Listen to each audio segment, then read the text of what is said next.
Orang ditangkap itu ada 3. Pertama bilang wah saya ini dijebak. Padahal nggak mungkin orang dijebak dengan OTT karena OTT itu pasti dibuntuti udah lama. Dan dia sendiri yang ngatur pertemuannya. Itu ritualitas pertama. Yang kedua dibilang saya ini korban politik. Selalu begitu. Dan tidak ada jawaban lain orang yang OTT. Lalu ritual berikutnya sidang nanti. Kemudian yang pertama itu eksepsi. Saya menolak itu semua. Mengajukan eksepsi atas dakwaan jaksa penuntut umum. Gitu. Kan selalu begitu.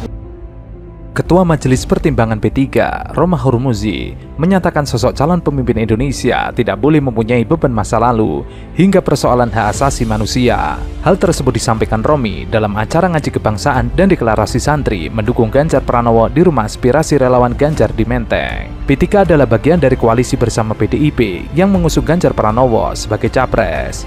Dalam sambutannya, Romi menilai seorang pemimpin haruslah memiliki integritas dan tidak mempunyai rekam jejak yang tercela. Yang pertama, untuk memilih seorang pemimpin adalah seorang yang memiliki integritas, tidak ada rekam jejak tercela pada orang tersebut, tidak pernah ada persoalan atau terlibat persoalan, apalagi hak asasi manusia. Ini penting untuk memastikan agar yang bersangkutan tidak dibayangi oleh beban-beban masa lalu. Menurutnya, seorang yang tidak memiliki rekam jejak yang buruk di masa lalu menjadi hal yang mutlak untuk dipilih sebagai seorang pemimpin.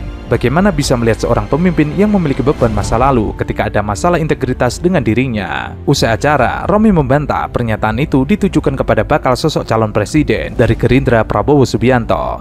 Ia mengklaim hal tersebut ditujukan secara umum, lantaran siapa saja warga yang memenuhi syarat dapat ikut dalam kontestasi pemilu 2024. Untuk diketahui, Menteri Koordinator Bidang Politik Hukum dan Keamanan Mahfud MD mengatakan bahwa saat ini telah banyak pelanggaran etika dan moral yang terjadi di masyarakat. Ia menyinggung soal koruptor yang baru saja keluar dari penjara, sudah langsung mengajak untuk perangi koruptor. Sekarang, di tengah-tengah masyarakat banyak pelanggaran etika, pelanggaran moral, merasa tidak malu, merasa tidak takut. Mahfud mengatakan saat ini telah terjadi banyak pelanggaran etika sudah terbukti melanggar hukum, tetapi tetap berkilah.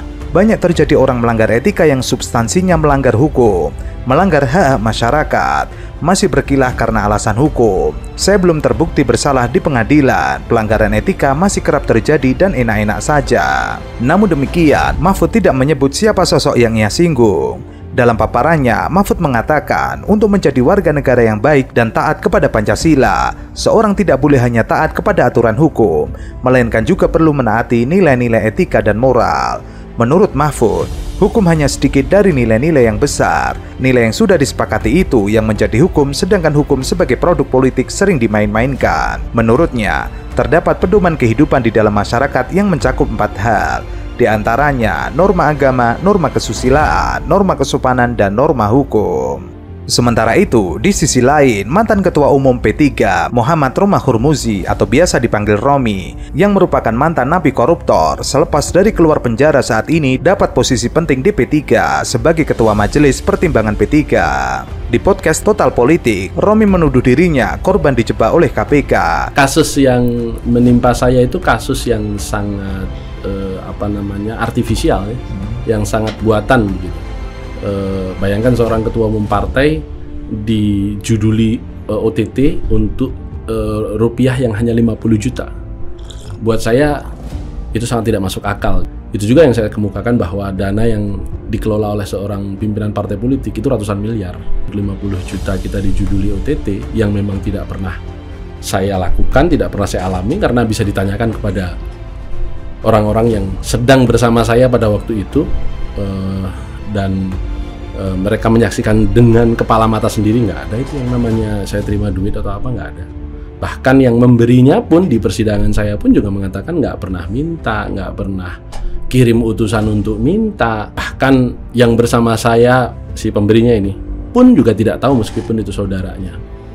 Itulah kenapa kemudian secara hukum hakim kemudian tidak bisa memberikan hukuman lebih, bahkan mengurangi sampai tingkat paling rendah. Dan akhirnya saya bebas. Tetapi kan sudah sukses untuk mendegradasi suara P3. Karena setiap partai politik yang terkena persoalan hukum, apalagi yang paling menjadi persoalan di masyarakat kan korupsi ya.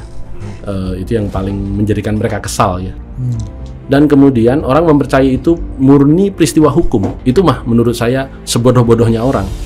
Nggak ada cerita ketua umum partai politik ditahan 1 bulan sebelum pemilu, kecuali itu adalah tindakan politik dengan menggunakan baju hukum.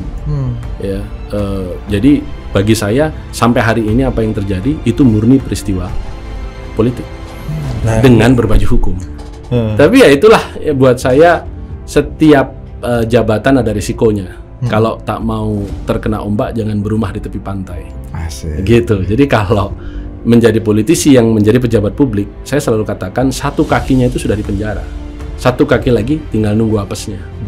Begitu. Beberapa pejabat yang kemudian terus mengatakan bahwa wah, korupsi di Indonesia itu bisa diberantas.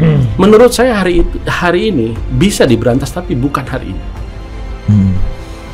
Hampir semua, saya rasa 99% elected officials di Indonesia itu korup. Mantan penyidik senior KPK Novel Baswedan menanggapi tuduhan Romi. Ia mengatakan, saya pastikan Romi berbohong. Mestinya ia bersyukur Allah buka aibnya hanya kasus yang kecil. Kasus lainnya tidak atau belum. Bila akalnya kuat mestinya bertaubat dan insaf. Memang sesat pikir itu bahaya, tapi bila disampaikan ke publik perlu diluruskan. Dari pengalaman saya sebagai penyidik, tidak ada orang baru pertama kali korupsi langsung tertangkap. Pasti sudah sering berbuat. Orang korupsi kalau sudah sering, uang kecil pun diembat, apalagi uang besar pasti disikat. Sebagai informasi, mantan Ketua Umum Partai Persatuan Pembangunan Muhammad Romah Hurmuzi atau Romi divonis 2 tahun penjara oleh Pengadilan Tindak Pidana Korupsi akibat kasus suap beli jabatan di Kementerian Agama. Romi divonis bersalah karena telah menerima uang suap dari ex Kepala Kantor Wilayah Kementerian Agama Jawa Timur Haris Hasanuddin dan Kepala Kantor Kemenak Kabupaten Gresik M. Muafak Wirahadi. Romi menerima suap 325